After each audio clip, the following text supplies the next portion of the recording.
ஆளுங்கட்சியா இருக்கும்போது சந்தோஷமா ஃபங்க்ஷன்ஸ்க்கு வந்துட்டு இருந்தேன். இப்போ ஸ்ட்ராங்கா கெத்தா வந்திருக்கேன்.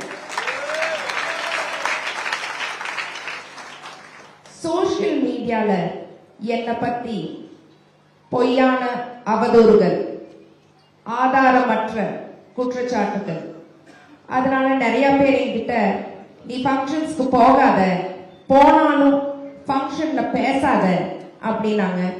நான் இனிமேதான் சத்தமா பேச போறேன். தந்தை பெரியார் மீது செருப்பு வீசினதுக்கு அப்புறம் தான் அவர் அதிகமா பேசினார்.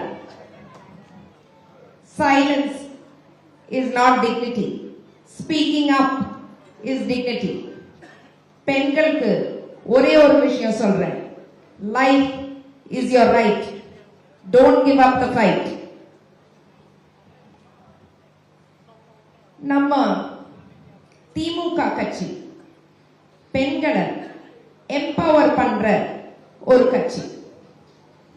தாய்மாமன் சீர் கொடுத்துட்டு சீரா இருன்னு சொல்லாம பெண்கள் பினான்சியலி இண்டிபெண்டா இருக்கணுங்கிறதுக்காக நிறைய திட்டங்கள், தோழி விடுதி திட்டம், கலைஞர் உரிமை தொகை திட்டம், விடியல் பயணம் திட்டம், இப்படி பல திட்டங்களை கொண்டு வந்திருக்காங்க.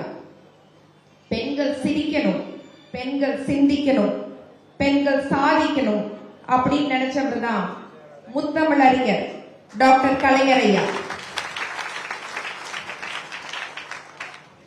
அக்ரிகல்ச்சர், இண்டஸ்ட்ரி, கல்வி, மருத்துவம், சுகாதாரம், பெண்கள் முன்னேற்றம், குழந்தைகள் முன்னேற்றம்னு மற்ற மாநிலங்கள் பார்த்து பொறாமைப்படுற அளவுக்கு தமிழ்நாடு நம்ம திமுக கவர்மெண்ட்ல மாபெரும் வளர்ச்சி அடைஞ்சிருக்கு.